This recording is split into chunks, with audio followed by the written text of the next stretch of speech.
ba si Cinderella? Malamang. Pagkatapos makasal ni Cinderella kay Prinsipe Charles, ano ba yung balita tungkol sa kanya? Maraming mga haka-haka, maraming nagsilabasan ng mga bersyon. Pero ito ang bersyon ng mga Pilipino.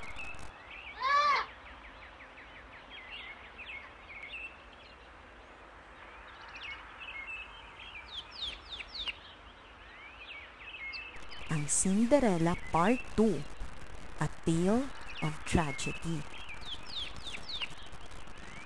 Masayang namumuno sina Cinderella at ang kanyang Prinsipe Charles sa kanilang kaharian. Si Cinderella sa kwentong ito ay napaka-adventurous, kung kaya't sa iba't ibang dako ng mundo sila nakakapunta.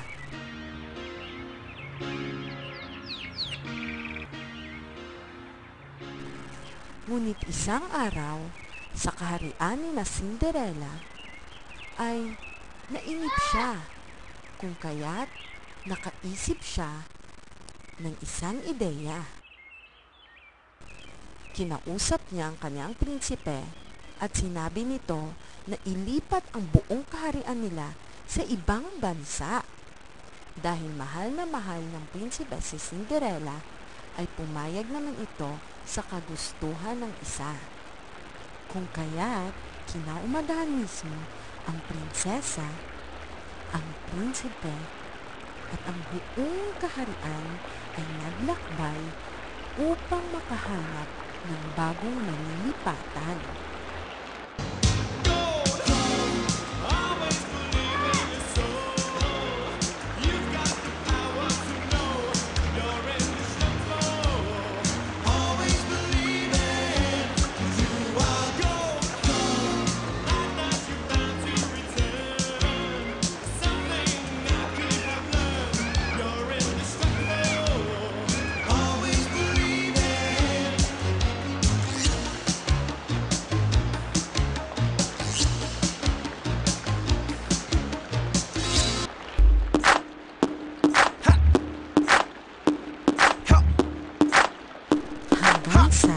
Nakarating sila sa Pilipinas.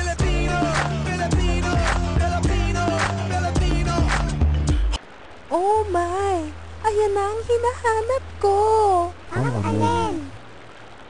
Ayun o! Yang magandang lugar na yan!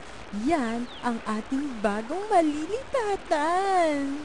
Kung kaya't, nagtayo ang prinsipe ng kaharian doon at nagtayo siya ng kanilang palasyo sa paanan ng bundok. Ang bundok na ito ay tinatawag na Mount Canabag. Tinawag nila ang kaharian nila na Ginsaugon.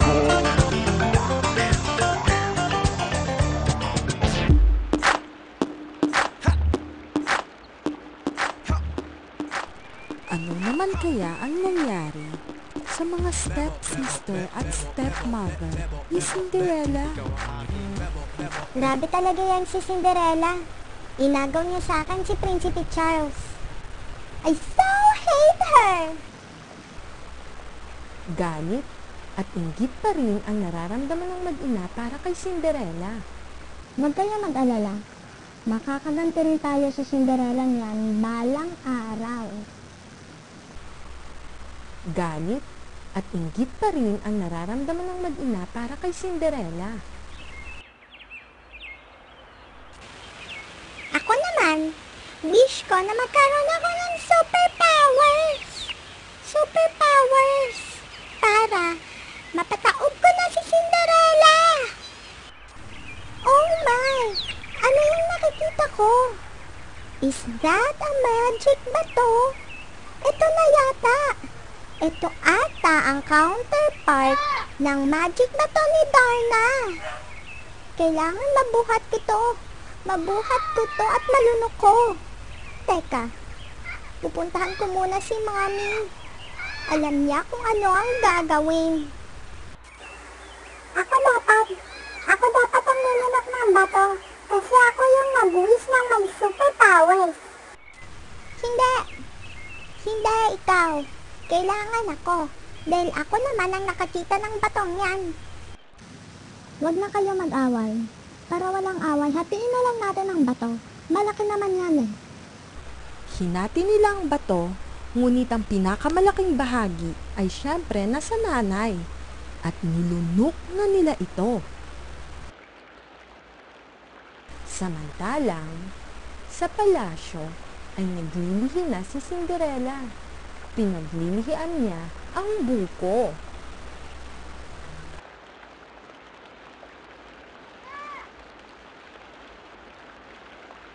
Oh my! Wala nang buko! Ubos na ang buko ko!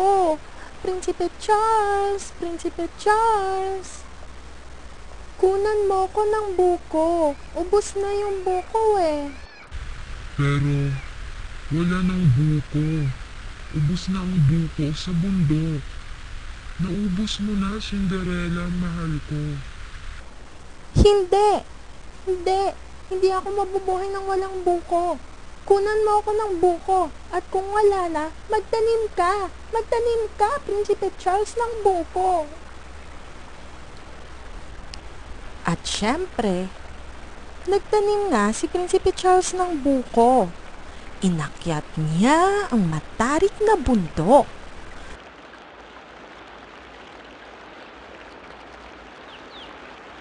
Pinutol niya ang mga punong kahoy.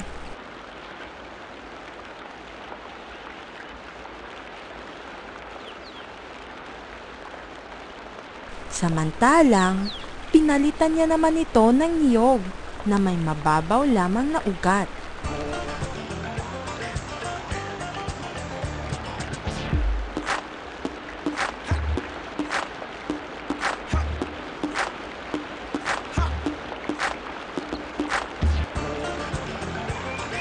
Hindi niya alam na ang mga malalaking punong ito ay may ugat na malalalim.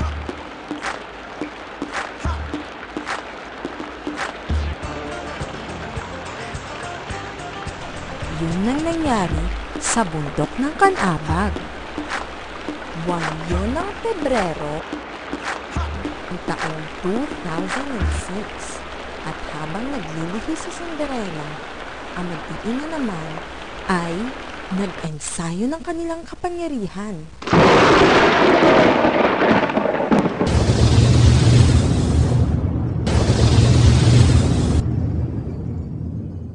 Hanggat isang araw, ha ha ha ha, nararamdaman ko na ang aking kapangyarihan. Ngayon ay gagamitin ko ito. Humanda ka, Cinderella, dahil papaulanin ko. Ay malis. At inaulan niya ng stepmother. Ulan ng ulan ng umaga at gabi. Umaga at gabi, umaga at gabi. Simula Pebrero 8 hanggang Pebrero 17. Umabot na sa 678 millimeters ang accumulated rainfall. Ngunit, wala pa rin nangyari. Napagod lang ang stepmom. Kung kaya't... Ano ba yung mami? Mali ang diskarte mo.